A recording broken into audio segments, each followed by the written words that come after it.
Bismillahirrahmanirrahim. Assalamualaikum dan salam sejahtera. Terima kasih Tuan Yang di-Pertua, terima kasih kepada 17 pembahas-pembahas yang telah turut serta untuk 16. membahaskan 16, minta maaf. 16 pembahas-pembahas yang membahaskan rang undang-undang kualiti alam sekeliling pindaan 2023 di peringkat dasar. Tuan Yang di-Pertua, sebenarnya pindaan Akta 127 kali ini merupakan pindaan kali ke-7 yang akan memberi keutamaan kepada peningkatan kadar hukuman serta pewujudan denda minimum dan maksimum, hukuman penjara mandatory serta pengkompaunan kesalahan-kesalahan di bawah Akta ini. Untuk makluman, pada tahun 2017 mengikut anggaran UNEP ataupun United Nations Environmental Programme, nilai kewangan jenayah alam sekitar ialah sehingga 260 bilion ringgit Amerika setiap 260 bilion dolar Amerika setiap tahun, dan dianggarkan merupakan aktiviti jenayah keempat terbesar selepas dadah, cetak rompak dan perdagangan manusia. Jadi soal jenayah alam sekitar ini adalah satu jenayah yang cukup serius.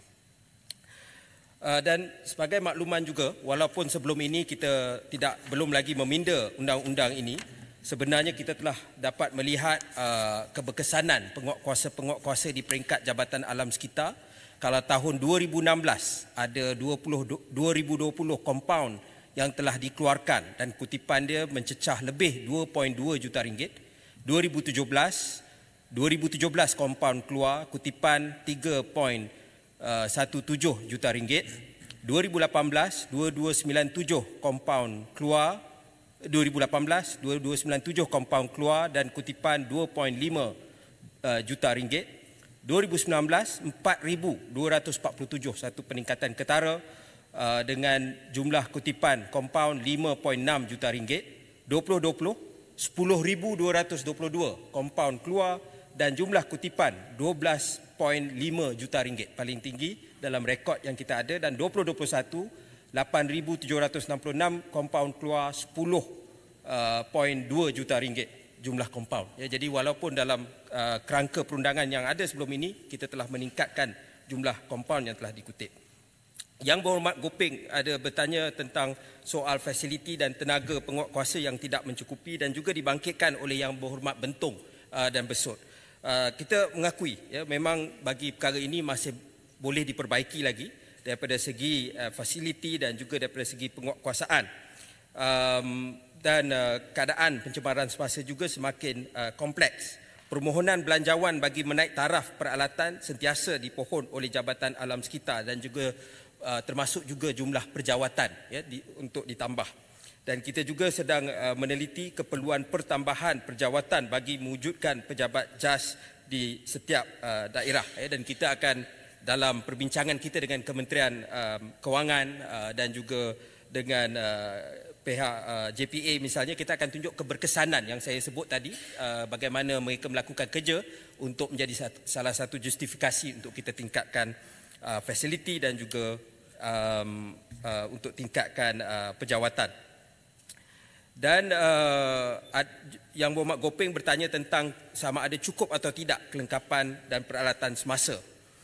Untuk buat masa ini, JAS melaksanakan pemantauan kualiti udara melalui 68 stesen di bawah program EQMP, dan ini adalah satu program PPP, Public Private Partnership, dengan izin antara kerajaan dengan pihak swasta, iaitu pakar Sino TW Sedia Berhad dengan nilai keseluruhan 846 juta ringgit selama 15 tahun daripada 2017 sehingga 2032, dan ini termasuk juga selain daripada udara, kualiti air sungai dan kualiti air marin di seluruh negara.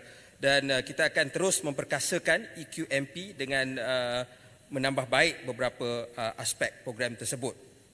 Dan tentang untuk mengkaji peraturan-peraturan kualiti alam sekeliling berkaitan peraturan-peraturan kualiti alam sekeliling udara bersih 2014 dan juga buangan terjadual, peraturan 2014 dan 2005.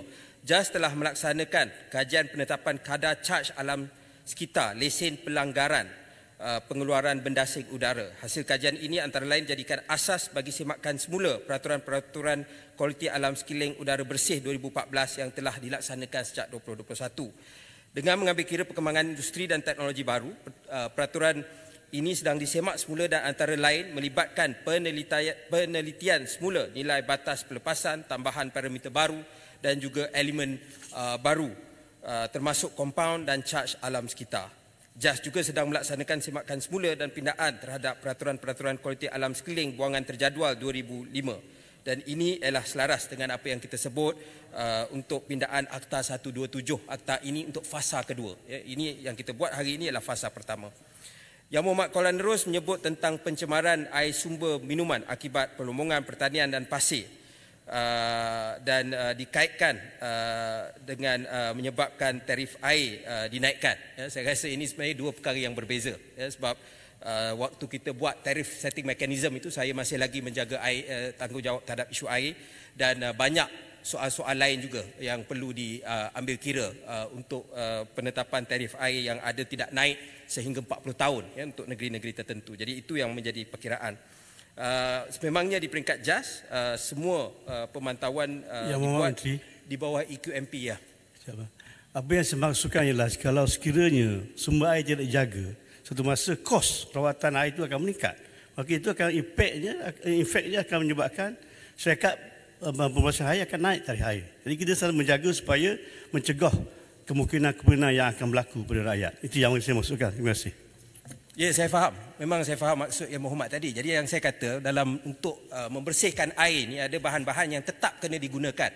Ada bahan-bahan yang kena digunakan dengan lebih apabila lebih tercemar. Tetapi itu hanya salah satu daripada elemen kos untuk tarif.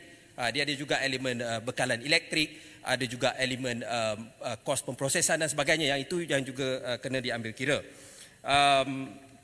Tetapi yang untuk saya tekankan ialah bagi kita nak meningkatkan penggunaan data dan maklumat pengawasan kualiti air sungai untuk merancang dan menyusun strategi penguatkuasaan. Tadi saya ingat Yang Mohd Shah Alam ada sebut tentang prediktif, ya, bukan hanya preventif, dan itu yang sepatutnya dengan teknologi kita bergerak ke tahap tersebut.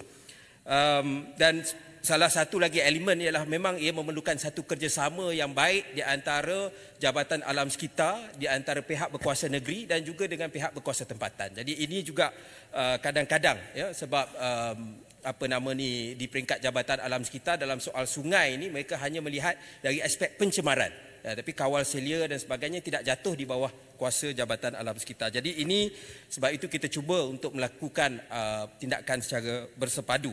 Dan baru-baru ini dalam Majlis Air Negara pada tahun lepas, Yang Berhormat Perdana Menteri juga telah mengarahkan Yang Berhormat Timbalan Perdana Menteri Datuk Seri Fadilah untuk mempengerusikan satu jawatankuasa khas tentang soal kebersihan ataupun pencemaran sungai yang ada di negara kita secara menyeluruh.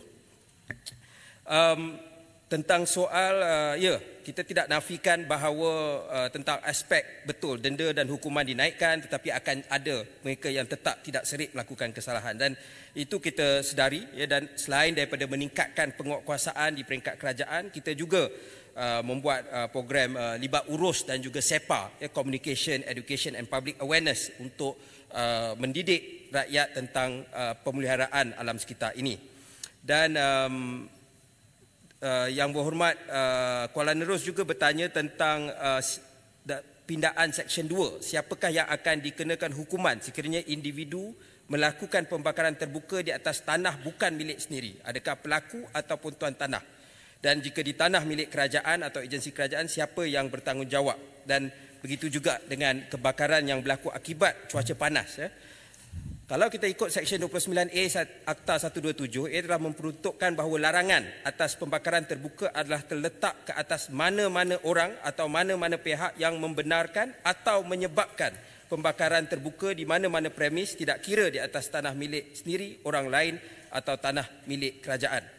Jadi dia sebenarnya dapat merangkumi ketiga-tiga aspek yang ditanya sebentar tadi. Melalui RUU Kualiti Alam Sekeliling pindaan ini, mana-mana pihak yang melakukan pembakaran terbuka jika disabit kesalahan di bawah Seksyen 29A, pesalah termasuk pemilik tanah boleh dikenakan denda minimum RM25,000 dan denda maksimum RM1 juta ataupun penjara tidak lebih 5 tahun atau kedua-duanya sekali, dan kompaun maksimum RM500,000 juga boleh dikenakan bagi setiap kesalahan. Seterusnya soalan 4 tentang alternatif untuk pesawah, mengelak pesawah untuk membakar jerami padi. Ini juga ditanya oleh Yang Berhormat Kulim Bandar Baru sebentar tadi. Ini kita akan adakan perbincangan dengan pihak Kementerian Pertanian dan Keterjaminan Makanan ataupun KPKM, dan pada masa yang sama kita akan juga membuat lebih banyak libat urus dengan golongan-golongan pesawah supaya mereka sedar tentang perkara ini. Dan seterusnya pindaan Seksyen 3, apakah SOP sewaktu operasi dan adakah penguatkuasa JAS dilengkapi dengan pakaian perlindungan dan sebagainya untuk mempertahankan diri. Untuk makluman Yang Berhormat, dalam menjalankan aktiviti penguatkuasaan, selain berpandukan akta dan peraturan, JAS juga membangunkan SOP serta garis panduan sebagai panduan dan rujukan kepada pegawai-pegawai JAS. Ini adalah termasuk prosedur pengambilan sampel, terutama sampel buangan berbahaya yang memerlukan pegawai memakai PPE. Dan bagi kelengkapan senjata pertahanan diri, cadangan ini ada dalam perancangan kementerian dan kita akan teliti sekiranya perlu dibuat dalam fasa 2 nanti. Yang Berhormat Bangi telah membangkitkan tentang tapak pelupusan sampah haram di Twin Palms, Sungai Long yang menyebabkan kebakaran di Cerun. Operasi penutupan telah dijalankan pada tahun 2022 selama 39 hari dan terdapat 3 tangkapan yang telah dibuat, dan saya juga telah turun ke kawasan tersebut. Bagi kes pembakaran terbuka tapak pelupusan ini, pihak JAS telah memfailkan kertas siasatan dan ia masih dalam prosiding mahkamah. Tentang soal pelupusan sampah haram di Bandar Mahkota Ceras, bagi kes ini JAS sedang melengkapkan kertas siasatan untuk diserahkan kepada Pejabat Timbalan Pendakwa Raya dalam masa terdekat apabila ia lengkap. Tentang soal pencemaran air di Sungai Gong yang telah menyebabkan penutupan loji rawatan air dan menjejaskan 5 juta pengguna, dan bagaimana untuk elak perkara ini berulang. Kes ini masih dalam peringkat perbicaraan di Mahkamah Seksyen Selayang dan kes sambung bicara telah ditetapkan pada bulan Mei dan Julai 2024. Kita telah ada beberapa peraturan pindaan tentang soal air dan juga soal di bawah AKAS ini yang kita berharap dapat kita dapat lebih kuat deteran terhadap penjenayah-penjenayah alam sekitar ini. Dan seterusnya Yang Berhormat Tangga Batu bertanya tentang dengan pindaan Seksyen 2, adakah adanya penambahan ini pelupusan tandan sawit kosong yang dilakukan oleh proses pembakaran di insinerator dan asapnya diarahkan ke udara melalui cerobong diperbolehkan.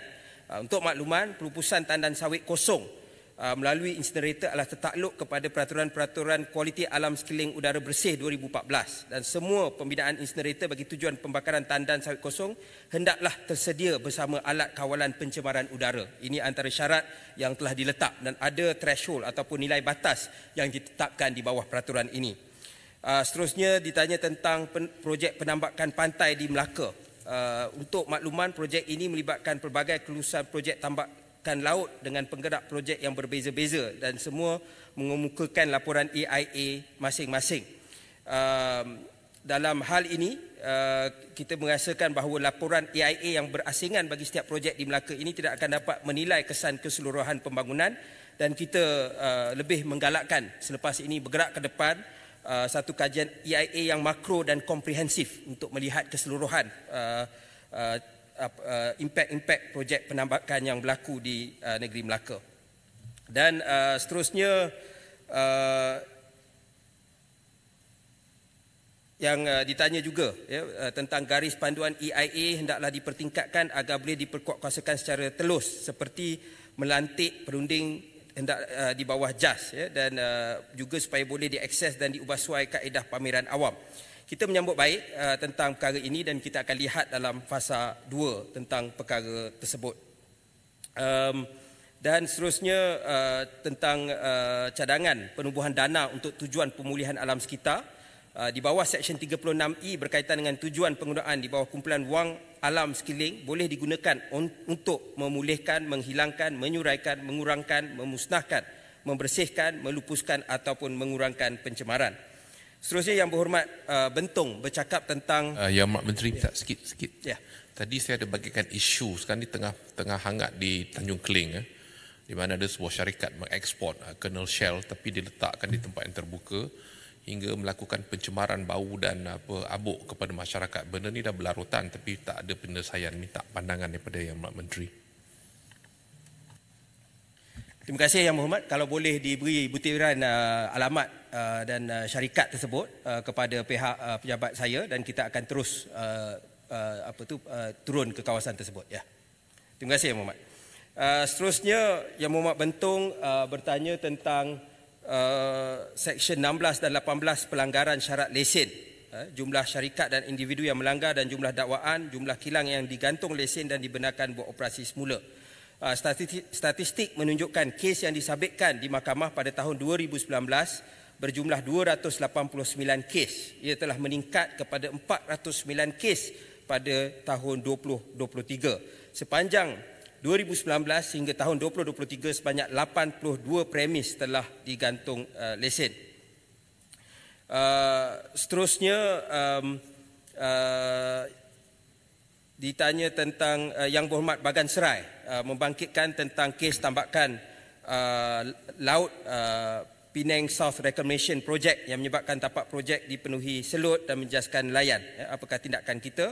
Pertama sekali ialah mereka telah submit projek EIA untuk projek ini dalam satu proses yang agak panjang dan secara detail, ya, dan laporan EMP ataupun Environmental Management Plan untuk projek ini telah dikemukakan dan diluluskan oleh Jabatan Alam Sekitar. Dan selepas, walaupun diluluskan untuk 3 buah pulau untuk PSR ini, selepas perbincangan antara Yang Berhormat Perdana Menteri dan Ketua Menteri, Kerajaan Negeri Pulau Pinang bersetuju untuk dikecilkan kepada hanya 1 pulau untuk projek PSR tersebut. Seterusnya Yang Berhormat Kulim Bandar Baru, pencemaran sungai yang diklasifikasi sebagai kelas 4 dan 5 disebabkan oleh pertanian, sisa kumbahan dan individu. Adakah pindaan ini boleh mengatasi isu-isu ini? Jadi dengan pindaan ini, kita satu mempertingkatkan denda dan kita berharap ini salah satu deterrent lah. Tetapi kedua, tindakan kerajaan menaikkan kadar hukuman ini juga adalah salah satu inisiatif untuk kita memberi kesedaran supaya tidak ada pihak sewenang-wenangnya mencemarkan alam sekitar. Pada masa yang sama, kita melihat undang-undang yang ada sekarang kerana banyak kadang-kadang hukuman denda yang terlalu rendah itulah yang dijadikan, yang dikatakan oleh beberapa Yang Berhormat bahawa mereka lagi baik bayar saja, ya, tak payah pergi mahkamah dan sebagainya, lebih murah untuk bayar. Sedangkan kalau kos pencemaran tersebut yang dialami oleh rakyat adalah jauh lebih dahsyat. Jadi sebab itu kita buat pindaan ini.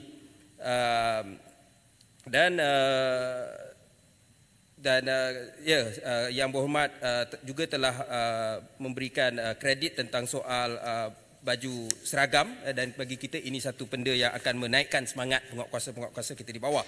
Yang Berhormat Batu juga membangkitkan tentang soal pencemaran di kolam-kolam akibat pembuangan sampah yang mengakibatkan denggi dan juga pencemaran bau dan banjir kilat. Untuk makluman, ya, kita ada turun tahun lepas ke kawasan ini untuk mengambil tindakan, dan saya setuju. Ini juga antara aspek yang mungkin kita nak ambil kira dalam pindaan fasa 2, ya, soal plastik. Ya, pencemaran plastik yang saya tengok di kolam Takungan di Batu itu cukup serius sehingga dia menyebabkan berlakunya banjir. Kita tidak tahu betapa negatifnya impak plastik sehingga kita turun tengok ke kawasan-kawasan banjir. Seperti juga saya pergi ke kawasan Bukit Raja, begitu juga kita tengok kesan plastik di sana. Yang Berhormat Mersing bercakap tentang soal Sungai Kim Kim, dan memang kita mengambil pandangan serius terhadap jenayah pembuangan sisa toksik haram ke alam sekitar, dan untuk meningkatkan penguatkuasaan kita juga akan membuatkan banyak libat urus dengan pemegang taruh untuk memberi pembangunan kapasiti agar pemegang taruh cakna dengan pengurusan sisa toksik mereka. Takrifan pembakaran terbuka, ya, dan apakah usaha proaktif JAS dan PBT dalam soal ini, termasuk soal tapak sampah, pelupusan tapak sampah haram. Tapak pelupusan sampah haram adalah di bawah bidang kuasa KPKT, tetapi kita sememangnya ada kerjasama dengan pihak mereka untuk mencegah pencemaran, khususnya pembakaran terbuka tapak pelupusan sampah haram. Kekerapan tahap pemantauan tanah gambut sebab cuaca panas Kita sememangnya membuat penguatkuasaan secara bersepadu, sama ada rondaan darat ataupun pemantauan menggunakan drone. Dan ini kita telah aktifkan Pelan Tindakan Pembakaran Terbuka Kebangsaan, Pelan Tindakan Pencegahan Pembakaran Terbuka dan prosedur tetap operasi program mencegah kebakaran tanah gambut untuk mengatasi jerebu di Malaysia sejak 16 Februari 2024 yang lepas. Dan seterusnya tentang kualiti laporan EIA, adakah usaha penambahbaikan dalam penyediaan laporan EIA supaya lebih komprehensif. Jadi ini antara perkara yang kita akan lihat lebih mendalam dalam fasa 2, tetapi yang usaha yang dilakukan hari ini ialah melibatkan pakar panel dalam bidang tertentu bersesuaian dengan pelaksanaan projek, melibatkan badan bukan kerajaan di dalam memberi ulasan berkaitan dengan laporan, memastikan hanya orang yang layak dalam tempoh yang sah melaksanakan kajian EIA, memberikan ruang kepada orang awam untuk mengemukakan ulasan kepada laporan EIA dan menambah baik prosedur kualiti EIA melalui penambahbaikan garis panduan EIA.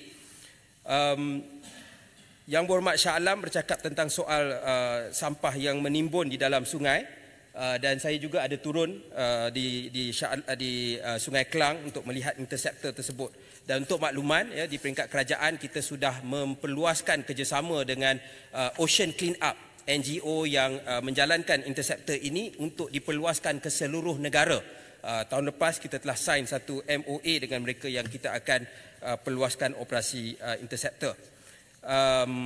Dan antara langkah-langkah yang kita guna daripada segi teknologi termasuklah Electronic Schedule Waste Information System (eSWIS), Online Environmental Reporting (OER), System Environmental Mainstreaming Tools (EMAINS), Integrated Remote Monitoring System (iRemote) dan Continuous Emission Monitoring System (CEMS). Jadi memang teknologi adalah komponen penting untuk penguatkuasaan kita.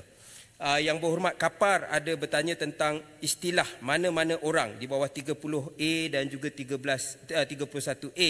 Siapakah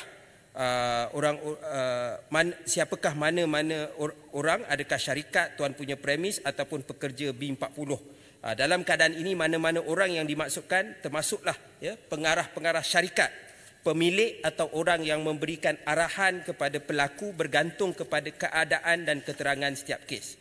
Sememangnya kita tidak mahu hanya pekerja-pekerja yang menjadi mangsa, sedangkan tauke yang memperbolehkan atau mengarahkan perkara itu berlaku dilepaskan. Pembakaran terbuka di Batu 14, kita belum dapat culprit tentang perkara tersebut, tetapi apa yang dibuat ialah Jabatan Alam Sekitar akan ambil tindakan ke atas pemilik tanah tempat kejadian. Sebagaimana saya sebut, peruntukan undang-undang membolehkan kita mengambil tindakan kepada pemilik tanah.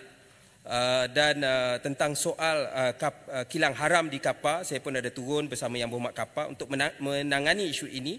Semua agensi memang perlu bekerjasama dan kita selalu melaksanakan ops bersepadu bersama agensi berkaitan bagi mengatasi pencemaran yang diakibatkan oleh kilang-kilang haram. Di bawah akta sedia ada terdapat peruntukan di bawah Seksyen 49B, iaitu ganjaran kepada pemberi maklumat sehingga yang menyalurkan maklumat sahih yang membolehkan penjenayah disabitkan di mahkamah. Jadi peruntukan untuk whistleblower ini ada, dan ia juga dilindungi di bawah Seksyen 50A akta sedia ada. Dan tentang pangkat yang paling rendah untuk memberi kompaun adalah penolong jurutera yang diberikan kuasa untuk menawarkan kompaun di bawah Seksyen 45. Itu pangkat yang paling rendah. Seterusnya, Yang Berhormat Betong bertanya tentang keperluan meneliti tentang soal adakah kerajaan bercadang menambah peruntukan kepada agensi penguatkuasaan alam sekitar. Itu saya dah sebut tentang request kita yang kita akan buat. Adakah kerajaan mewujudkan unit khusus untuk menyiasat dan mendakwa jenayah alam sekitar? Sememangnya kita ada untuk memasukkan fungsi ini di bawah penguatkuasaan sedia ada di bawah JAS, Jabatan Biokeselamatan dan juga Suruhanjaya Perkhidmatan Air Negara. Seterusnya,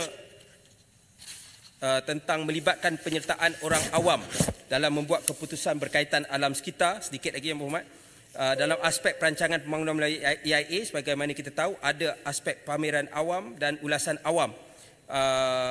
dan di bawah semasa peringkat penilaian laporan EIA, dan kita beberapa penambahbaikan terhadap pelaksanaan EIA telah dan sedang dilaksanakan bagi memantapkan prosedur ini, termasuklah mentransformasi kaedah libat urus bersama pihak berkepentingan dan pameran awam termasuk atas talian dan juga media sosial, dan penglibatan semua pihak sama ada kerajaan, sektor swasta ataupun NGO. Seterusnya, Yang Berhormat besut, kos pembiayaan atau pampasan perlu diambil kira semasa menjatuhkan hukum. Di bawah Seksyen 46E berkaitan dengan pampasan bagi kerugian atau kerosakan kepada harta, mahkamah juga boleh memerintahkan pesalah yang disabitkan untuk membayar pampasan yang wajar ke atas kerugian orang yang terjejas. Dan Yang Berhormat Bakri meminta untuk Akta Industri Perkhidmatan Air, Akta 655, dipinda selaras dengan RU AKAS. Akta ini di bawah Petra dan dalam proses penelitian untuk dipinda bagi membendung pencemaran terhadap sumber air.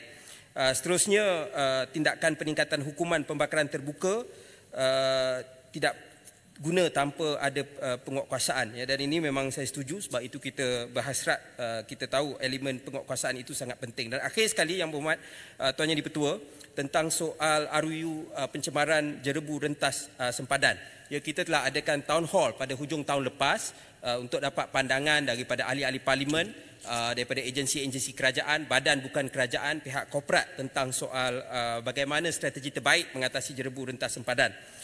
Dan Greenpeace juga adalah antara agensi yang hadir, dan kita akan melaksanakan seterusnya fokus group meeting ataupun mesyuarat kumpulan SASA. Jadi kita turut melihat beberapa aspek, sama ada perundangan yang dibuat di negara kita, Akta Jerebu Rentas Sempadan sebagaimana dibuat di Singapura, ataupun kita nak menggunakan pendekatan bilateral antara Malaysia dan Indonesia misalnya, ataupun kita nak menggunakan akta perjanjian pencemaran jerebu rentas sempadan yang ada di peringkat ASEAN. Tetapi kita tahu perjanjian tersebut dari segi penguatkuasaan agak bermasalah. Jadi sebab itu kita nak lihat adakah kita boleh pertingkatkan. Ini antara perkara yang kita sedang kaji untuk pertingkatkan penguatkuasaan perundangan tersebut.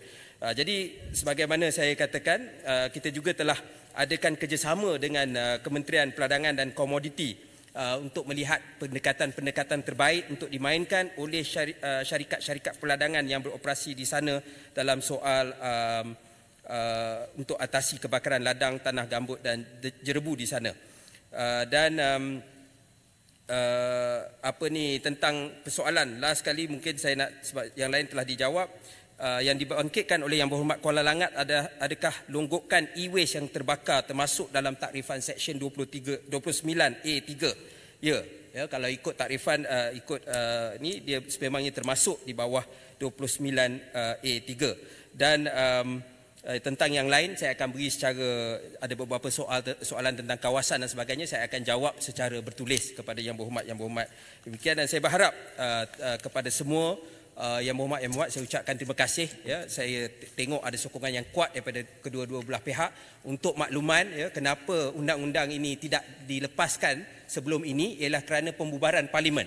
Ia telah pun lulus di Dewan Rakyat pada penggal parlimen yang lepas tu parlimen bubar. Maka proses dia kita kena buat balik daripada mula. Jadi inilah proses tersebut, dan saya berharap juga sokongan yang sama apabila kita bergerak ke fasa kedua untuk melihat roh ataupun spirit Akta Kualiti Alam Sekeliling itu dapat dibawa ke tahun 2024 ini. Terima kasih. Terima kasih Yang Berhormat Menteri. Ahli Yang Berhormat